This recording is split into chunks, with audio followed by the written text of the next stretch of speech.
Bonsoir, bienvenue dans Storia Nostral pour de nouvelles émissions dédiées à l'histoire de la Corse et là, on va le dire, à l'histoire très contemporaine de la Corse puisque nous allons évoquer évidemment les événements d'Alir mais aussi refaire en arrière un petit retour sur le contexte qui a mené bien évidemment à ces événements et je suis en compagnie d'Edmond Simeone. Bonsoir. Bonsoir. Alors, évidemment, on va revenir avant de parler des événements d'Alir. Il y a sur ce contexte de la Corse après-guerre, évidemment, qui a, on peut le dire, été un détonateur pour ce qui s'est passé par la suite dans les années 70. Tout d'abord, on va revenir brièvement sur cette Corse d'après-guerre. On le sait tous, une Corse exsangue. Oui, effectivement, c'est une Corse exsangue parce qu'elle ne s'est jamais remise de la guerre de 14-18, de sa saignée.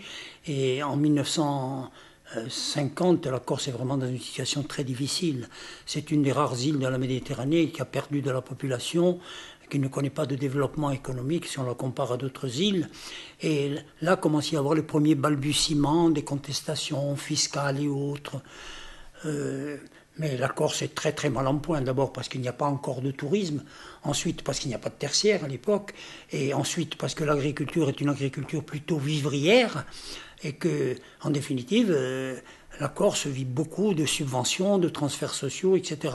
Elle est dans une situation, à l'époque, bien entendu, il n'y a pas le pôle emploi, donc il n'y a pas de chiffres, mais elle est dans une situation très très difficile. Nous sommes, à mon avis, autour de 200 000 habitants. Alors, une Corse aussi, on le sait, où finalement les jeunes font le choix de partir, évidemment, dans les colonies, puisqu'on est encore dans cette période de colonie, et puis font aussi le choix, évidemment, d'embrasser des carrières de fonctionnaires, par exemple, sur le continent. C'est-à-dire, de facto, ils n'ont pas d'autre choix parce que la fonction publique métropolitaine et coloniale a été l'exutoire, la réponse, non seulement au problème de la Corse, mais au problème de toutes les régions rurales françaises. Et il y a eu véritablement une déperdition de substances humaines considérable après celle de 14-18. Mais là, tous les gens jeunes qui sont ou à la recherche d'emplois, souvent des emplois sous-qualifiés ou médiocres, Arsenal de Toulon, chemin de fer, etc.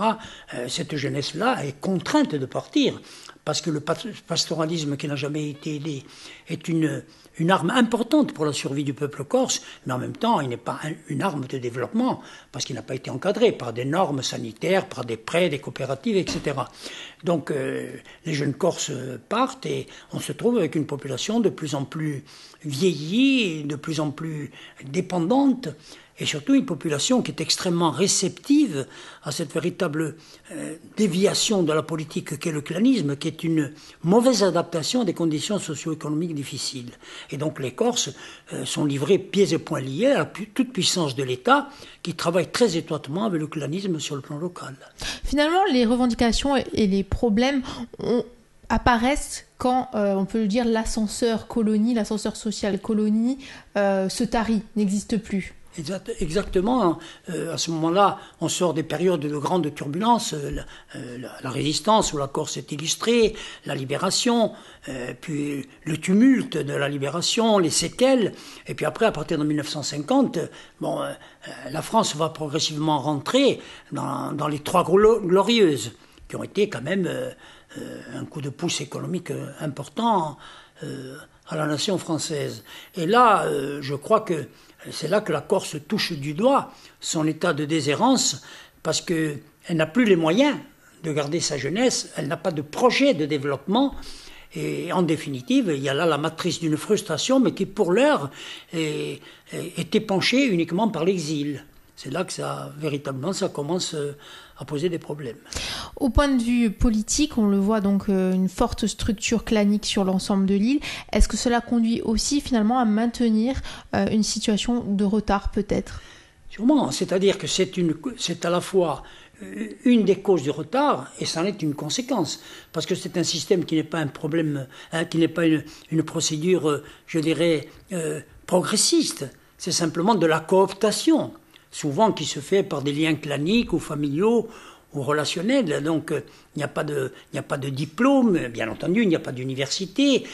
Seuls les enfants d'un certain niveau familial font des études sur le continent. Donc là, véritablement, il y a un tassement, je dirais, de la substance grise et il n'y a aucune valorisation. Donc cette absence de débouché aussi a considérablement joué, à mon avis, dans la prise de conscience. Edmond Siméon, on va se retrouver dès demain, puisque demain, évidemment, on va parler d'une autre étape, en tout cas concernant cette histoire de l'après-guerre, qui est la naissance d'un plan d'action régional en 1957. On en parlera dès demain. Je vous remercie. À demain. Au revoir. Je vous remercie. Au revoir. Bonsoir. Bienvenue dans Storia Nostral pour une nouvelle émission en compagnie d'Edmond Siméon. Bonsoir. Bonsoir. Alors hier, nous avons évoqué ce contexte de la Corse d'après-guerre. On l'a vu, un contexte difficile, une Corse exsangue au niveau de la population, au niveau des ressources économiques. Une Corse aussi qui a été, on peut le dire, très abîmée par ces combats, puisque, on le sait, les combats de la libération ont détruit en partie des villes en Corse.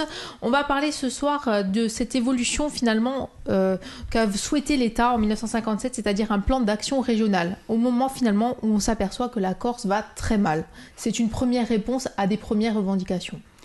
Effectivement, c'est la première riposte d'envergure contemporaine, parce qu'avant, il ne faut pas oublier, il y a eu le plan Terrier, il y a eu X démarches qui n'ont jamais abouti. Mais cette fois-ci, c'est une démarche plus rationnelle, et pour ce faire, l'État, je crois, après la loi d'Exxon, concernant la langue, ou tout à fait dans cette période-là, lance un binôme, la Société d'équipement touristique de la Corse et la SOMIVAC, la Société de mise en valeur de la Corse, qui ont deux objectifs essentiels, c'est promouvoir la Corse par le biais de l'agriculture et par le biais du tourisme. Donc c'est quand même une initiative qui est une initiative forte, qui commence à s'installer avec ces organismes qui embauchent, qui recrutent, avec des ingénieurs, avec des planifications, avec des crédits qui sont mis à la disposition. Et véritablement, bon, la mise en route est relativement lente, parce qu'aujourd'hui, le temps a changé totalement de mesure, mais à l'époque, ça se fait plus lentement, parce que la société est moins performante, parce que les administrations ne le sont pas. Et de facto, les véritables problèmes naissent quand en 1962, avec l'indépendance de l'Algérie, arrivent les rapatriés. Donc ça, on peut le dire, c'est la première, finalement, le premier coup d'arrêt de ce plan d'action régionale. Oui, mais c'est le premier coup d'arrêt, et c'est en même temps une perversion, parce que ça avait été fait essentiellement pour promouvoir la Corse. Et quand le problème des rapatriés s'est posé, et j'ai toujours dit qu'ils avaient droit à la solidarité nationale, parce qu'ils avaient été expulsés de l'Algérie, ce qui était prévisible. Le colonialisme a perdu partout depuis, c'est évident. Donc il fallait absolument trouver les voies et moyens de promouvoir la Corse. Et les gens ont été tout à fait d'accord ici, les élus et tout le monde. Mais quand les rapatriés sont arrivés, il en est arrivé 17 000 en Corse, dont une grande moitié... à la population, en fait, c'est, on peut le dire, très conséquent. Majeur, qui n'a pas eu que des côtés négatifs, qui a eu des côtés très positifs, parce qu'il y a eu des crédits, parce qu'il y en avait la moitié, 8500 à peu près, qui étaient d'origine corse, lointaine, mais qui étaient attachés ici. On a connu le nombre de nos cadres, de nos militants qui venaient de cette mouvance. Et si vous voulez, où le problème s'est posé, c'est quand immédiatement on a démultiplié les moyens du plan de développement économique à travers l'agriculture et le tourisme, et que les Corses se sont rendus compte, d'abord à travers le tourisme, c'est qu'on a programmé immédiatement la création d'une chaîne de 100 hôtels. Et les 2 ou 3 premiers qui ont été donnés à des particuliers ou à des sociétés. C'est-à-dire que les Corses voyaient une première richesse leur passer sous le nez avec sa mise en valeur dont ils étaient exclus. Et puis ensuite, le problème des rapatriés a accéléré la mise en valeur agricole. Et là, on a vu se construire avec des tombereaux de marchandises, avec des camions, avec du sucre aussi pour la surcapitalisation, avec des primes, avec des prêts, avec des barrages. Des canalisations, on a vu se construire les prémices structurelles d'une agriculture moderne. Et c'est là qu'a été la grande faute. Alors qu'il y avait beaucoup de terres en Corse qui étaient disponibles, l'État a commencé par attribuer, surtout dans le périmètre du Fiumo, parce qu'à l'époque il n'y avait pas de décentralisation, des biens qui avaient été prévus pour les jeunes Corses. Et à ce moment-là, ça a été les 7 ou 10 premiers attentats contre ces biens qui étaient promis aux Corses et qui avaient été donnés aux rapatriés. Alors le point évidemment de crispation, c'est cette plaine orientale qui a été délaissée, on le sait, pendant de nombreuses années, et finalement qui est réhabilitée, mais dans un premier temps pour les Pieds-Noirs. C'est-à-dire elle est réhabilitée et à travers l'évolution de la conjoncture historique française et de la décolonisation, il se produit à mon avis une réorientation de ce qui n'était pas prévu. Parce qu'au début, ce qui était prévu, c'était d'aider la Corse, qui était très très en retard. Ils en avaient enfin pris conscience. Mais à ce moment-là, avec les urgences, ça a été réorienté. Et immédiatement, le constat pour tous les gens, comme nous qui ont commencé je dirais, a travaillé dans les années 60. Moi, j'ai commencé en 1960 avec l'association des étudiants en Corse à l'Argentine là, contre les essais nucléaires. On a commencé quand même à théoriser, à rapprocher. Et on a vu que deux ressources fondamentales qu'on allait exploiter nous passaient sous le nez. Elles nous passaient sous le nez d'autant plus qu'il n'y avait ni école de formation professionnelle agricole, ni formation hôtelière. Bon, exactement, nous rentrons dans le schéma de colonisation. Et je vous signale que dans la charte de la SOMIVAC, il y avait la France sera jugée sur son aptitude à réussir la colonisation en Corse. Merci beaucoup Edmond Simeoni. On se retrouve demain justement pour évoquer cette montée des revendications dans les années 60. À demain, merci, au revoir. À demain, merci. Bonsoir, bienvenue dans Storia Nostral pour cette 3e émission de la semaine en compagnie d'Edmond Simeoni. Bonsoir. Buonasera. Alors nous avons fait le choix évidemment de retracer tout cet historique avant les événements d'Aléria et évidemment nous avons évoqué ce contexte d'après-guerre. Nous sommes maintenant dans les années 60 dans une certaine montée des revendications. On l'a vu, le plan d'action régional a été mis en place par l'État avec des injustices, des inégalités et donc il y a toute une montée des revendications qui est en train de se produire en Corse. Les jeunes Corses finalement, on peut le dire, commencent à se lever. C'est-à-dire que cette injustice fondamentale au niveau de l'agriculture et du tourisme est complétée ensuite par le schéma de développement de la Corse. Et dans le schéma de développement de la Corse, quand on procède à son analyse, on est littéralement stupéfait de voir que c'est essentiellement une mise en valeur touristique qui est programmée, mais il y a aussi de façon incidente l'affaire du Hudson Institute qui sort les différentes hypothèses. L'État a fait croire qu'il ne rendait pas public ce document parce qu'il était trop défavorable à l'identité corse. En fait, c'était l'inverse. Et avec l'ARC, nous l'avons sorti, nous l'avons analysé, nous l'avons popularisé d'ailleurs dans toute l'Europe pour bien montrer que la politique coloniale désormais s'enracinait dans des réalités objectives et dans des pratiques qui nuisaient aux intérêts collectifs du peuple corse. Et c'est là qu'avec le schéma d'aménagement des années 72, on a constaté que c'était une véritable mainmise, ce qui a fait croître le processus de prise de conscience. Et après, si vous voulez, l'État a tenté quelques contrefeux, et en particulier avec l'Iberbou, avant Aléria. Mais ça venait trop tard. C'était imparfait, et je crois que ce qui a un peu scellé la tombe de cette initiative qui se voulait de progrès, c'est le jour où l'Iberbou, à la jeune chambre économique de Bastia, lors d'un repas, nous a dit « Même 200 000 Corses autonomistes ne feront pas changer la Constitution ». Or, la Constitution, il fallait déjà la changer pour avoir droit au statut d'autonomie. Et c'est là que la contestation, je dirais, a commencé à monter, mais ici, nous en faisons déjà partie à travers toute la fiscalité, les arrêtés MIO, les droits indirects, la défense des avantages acquis ou autres. Nous étions tous, par le biais des socioprofessionnels et nous-mêmes, très impliqués dans toutes ces luttes qui étaient des luttes de terrain, qui ont contribué, avec d'ailleurs les Corses aussi à Marseille, à la Fédération des groupements corses, Bastien Letch, avec Michel Martini, qui était pharmacien, président de la DIECO et autres, qui ont contribué à cette prise de conscience, cette mise en route de la revendication corse. Ça, on en parlera justement demain, de ces milieux de la diaspora et ces milieux étudiants. Pour revenir finalement aussi à la montée des revendications, il y a eu des événements aussi qui ont cristallisé ces montées des revendications. On peut penser justement aux essais nucléaires du côté de l'Argentine. Tous ces moments aussi ont permis finalement aux Corses de se retrouver dans des causes communes. Oui, ça a permis de se retrouver, mais ça a aussi permis de regarder en arrière, parce qu'il ne faut pas oublier que notre histoire a été totalement occultée. Ce n'est pas à vous que je vais le dire, puisque vous faites partie des gens qui contribuent à la réanimer. Mais enfin, nous avons eu une vue du monde qui est une vue monocolore, c'est-à-dire franco-corse. Quand vous pensez que nous avions 2 millions d'habitants derrière nous, on ne savait même pas qu'ils existaient. À droite et à gauche, la péninsule ibérique et la péninsule italienne, on n'a jamais eu aucun contact, alors c'est notre milieu naturel. Donc on a commencé à regarder en arrière et on a commencé à analyser la politique de la France en Corse. Et c'est à ce moment-là que progressivement, on commençait à sortir tout l'hystérique, pré-Pontenove, Pontenove, post-Pontenove, la francisation, la répression, et puis ensuite toute la politique d'assimilation, d'intégration forcenée, et à la fin de départ forcé des jeunes Corses, faute d'emploi dans la fonction publique métropolitaine ou coloniale. Et c'est là véritablement que ça s'est noué. Et en même temps, il y a eu les événements dont vous parlez, eux qui ont servi de balises, de révélateurs, de catalyseurs, d'accélérateurs, si vous voulez, du processus de prise de conscience. Il y avait des actions pratiquement tous les jours sur tous les terrains qui souvent n'étaient pas coordonnées et qui parfois l'étaient par nous-mêmes. Oui, justement, à cette époque-là, ce qui manque finalement, c'est une coordination. Il y a beaucoup de petits groupes distincts les uns des autres. On le voit notamment, par exemple, sur la plaine orientale, puisque les premiers, finalement, aussi à avoir des actions, on peut dire, du type attentat, ce sont donc forcément ceux qui sont sur la plaine orientale, justement, des attentats contre la Somivac, qui arrivent déjà dès 1965, 64-65. Bien entendu, il y a les prémices de la révolte.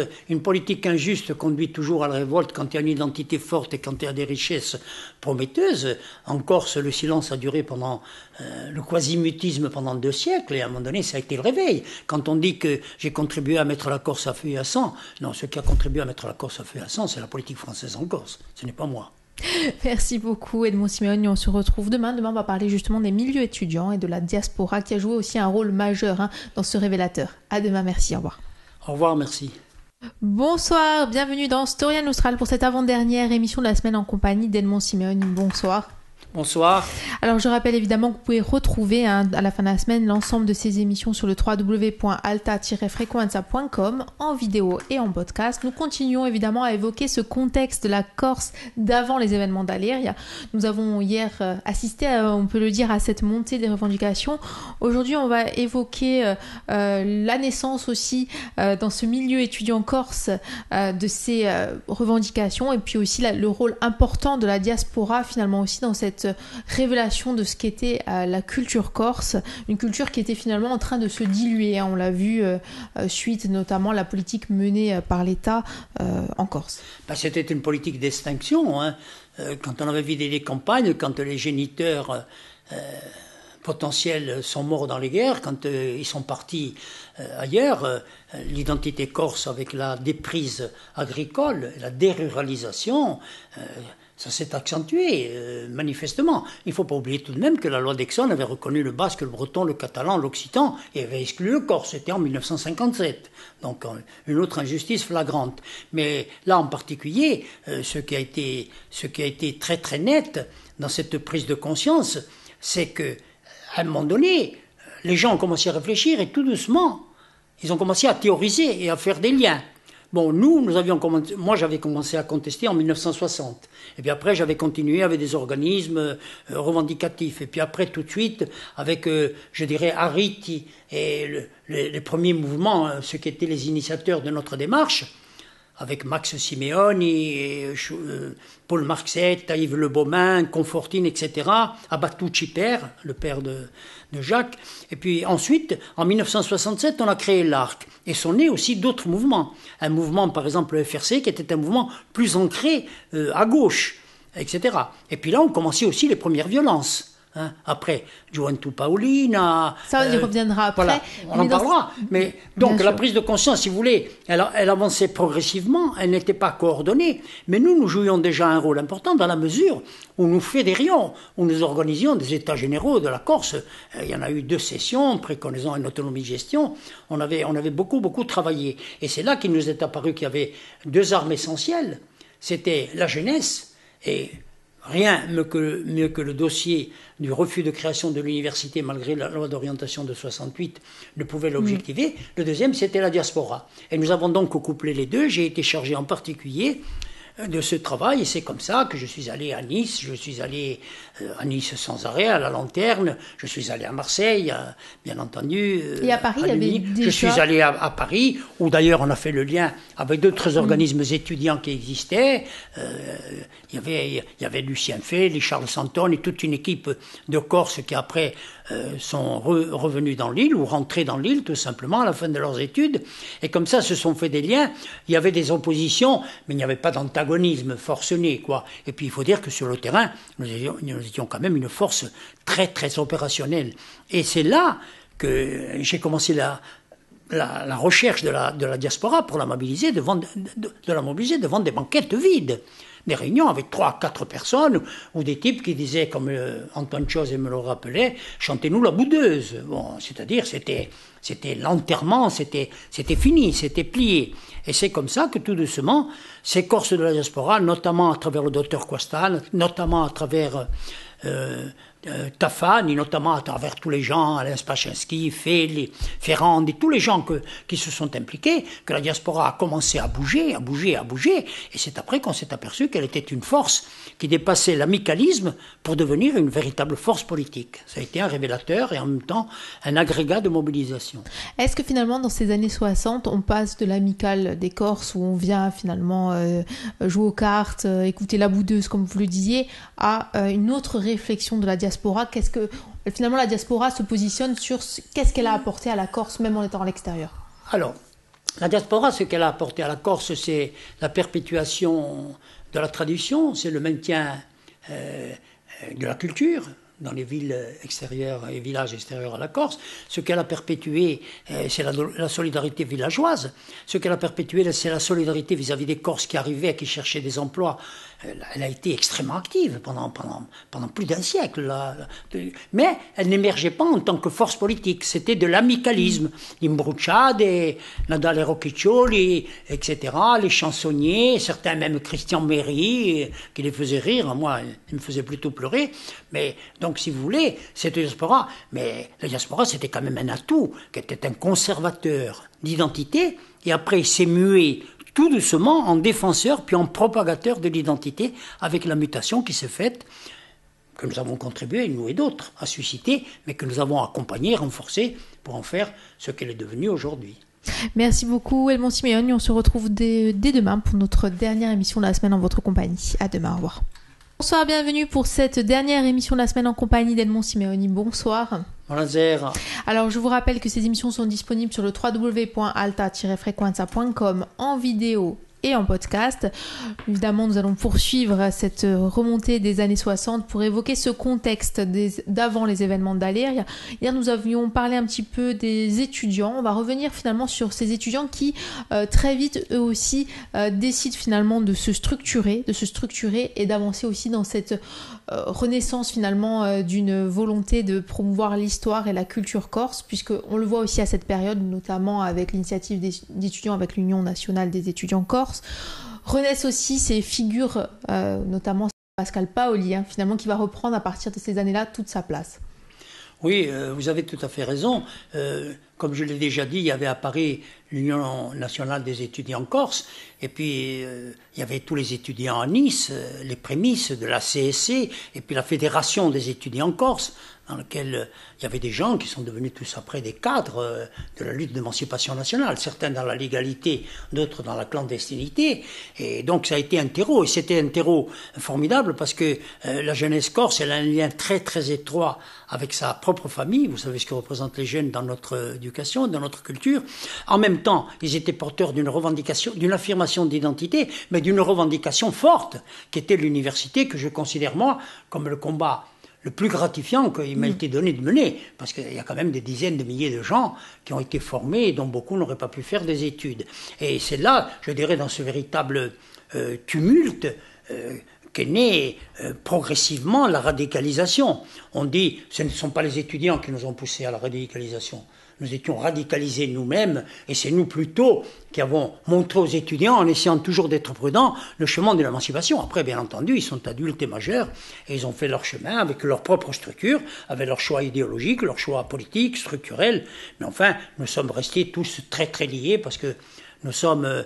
moi le père, un des pères, et eux les enfants de la même matrice. Alors, on va revenir sur cette revendication d'université, une revendication qui finalement on voit le jour très tôt, dans les années 60, et qui n'aboutira qu'en 1981. Un chemin qui a été très long et, on peut le dire, véritablement semé d'embûches. C'est-à-dire que la France, elle a fermé l'université après Ponte-Novo, parce qu'elle sait ce que c'est qu'à l'université. C'est le ferment de la prise de conscience et de la révolte partout, sous tous les cieux.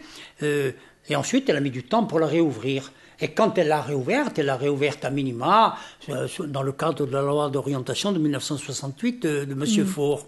Mais elle a fait 10 ans après avec Giscard, et ça a été complété par François Mitterrand. Et l'université, bien entendu, les gens ne voulaient à aucun prix, le clanisme ne voulait à aucun prix qu'il y ait de milliers de jeunes Corses qui soient ici, réfléchissent, s'impliquent. Et évidemment, ça a été une victoire qualitative, symbolique, porteuse de sens et en même temps d'économie, très très intéressante pour notre peuple. Évidemment, il y a eu aussi ce débat qui avait été monté en épingle, ou Bastia, ou Ajaccio, ou Corté. Oui. Ça aussi, ça fait partie finalement de ces ralentisseurs, entre guillemets, de ça fait la partie des ralentisseurs, de mais en fait, nous avions évité, nous, à l'Arc, jusqu'au bout de prendre parti pour Corté, de façon à ne pas aviver les campagnismes et les antagonismes. Mais à un moment donné, la conjoncture s'est accélérée, on a commencé à annoncer à Ajaccio, puis d'autres à Bastia, et c'est à ce moment-là que nous avons choisi Corté, parce que nous pensions déjà, eu égard à la mémoire, à l'histoire et à la géographie, que c'était le lieu par excellence où devait se matérialiser la renaissance, la réouverture de l'Université nationale. On peut le dire en même temps, les étudiants aussi ont contribué en partie à cette renaissance culturelle. On le voit avec cette histoire, évidemment, autour de cette prise de conscience autour de l'histoire de la Corse, et puis évidemment autour de la promotion et l'enseignement de la langue corse, puisque c'est aussi durant ces années que naissent les associations. Mais c'est pas par hasard que naissent toutes les associations. Il n'y a pas de hasard, ni en politique, ni en biologie. Il n'y a que des réalités objectives qui s'enchaînent. Et ce qui s'est passé, c'est que le riaquiste ne naît pas ex nihilo. Mais le riaquiste, après, il a un effet démultiplicateur, d'enrichissement, etc. Et toutes ces organisations, tous ces gens qui se sont créés, ce sont ceux-là, en fait, qui ont fait bouger la Corse. Et ils sont tous des agrégats à des moments différents, mais portés par une seule chose. C'est l'identité de ce peuple, c'est la recherche de l'unité contre le système colonial, et c'est en même temps la volonté de débarrasser ce pays du clanisme, qui est l'aliénateur par excellence. On va revenir aussi sur la renaissance d'une figure dans ces années-là, on en a parlé un petit peu tout à l'heure, c'est évidemment la figure de Pascal Paoli, qui prend finalement, on peut le dire, le leadership face à la figure de Napoléon. Il y a un combat entre ces deux figures qui commence à naître dans ces années. Oui, mais enfin, si on prend des gens de ma génération, déjà, Pascal Paoli, nous n'avons commencé à le connaître que très tard, à le fréquenter très tard. Il ne faut pas oublier que jusqu'à l'âge de 25 ans, nous étions de parfaits petits Français, très patriotes français, et que c'est après que nous avons commencé à découvrir l'histoire de la Corse qu'on ne nous avait pas enseignée mieux que l'on avait enseveli. Donc, évidemment, Pascal Paoli a émergé, parce qu'avec l'histoire prestigieuse, avec l'homme des Lumières qu'il était, et il y a eu un petit peu de conflit par rapport à Napoléon, mais je pense que ça ne se situait pas au point de vue du tempo, il y avait convergence, mais au point de vue des démarches et autres, on ne pouvait pas les mettre en concurrence. Moi, par contre, j'ai été de ceux qui ont pensé toujours qu'il fallait utiliser à des titres différents les deux figures pour promouvoir la Corse. Quand on a la chance, et ce n'est pas un jugement moral, d'avoir Napoléon, d'avoir Pascal Paoli et d'en avoir tant d'autres, il serait complètement contre-productif de s'en priver. Et c'est là, tout doucement, que vous avez vu aujourd'hui comment Paoli, à travers les colloques de l'Université de Corté, dans lesquels mon ami Jacques Maté est très impliqué, Jean-Guy Talamogne et tant d'autres. En juin prochain, il aura lieu. Non, oui, c'est en juin, c'est ça, prochain. En juin, et puis surtout le professeur d'histoire qui s'en occupe, c'est à travers tous ces gens-là qu'on a commencé à réconcilier les deux figures, en tous les cas, dans un patriotisme fort, Corse, et pour l'autre, Corse et Français surtout, mais ensuite, aujourd'hui, la convergence est naturelle. Ce sont des enfants de ce pays et de cette nation. Merci beaucoup, Edmond Simeoni. On se donne rendez-vous la semaine prochaine. Merci, au revoir.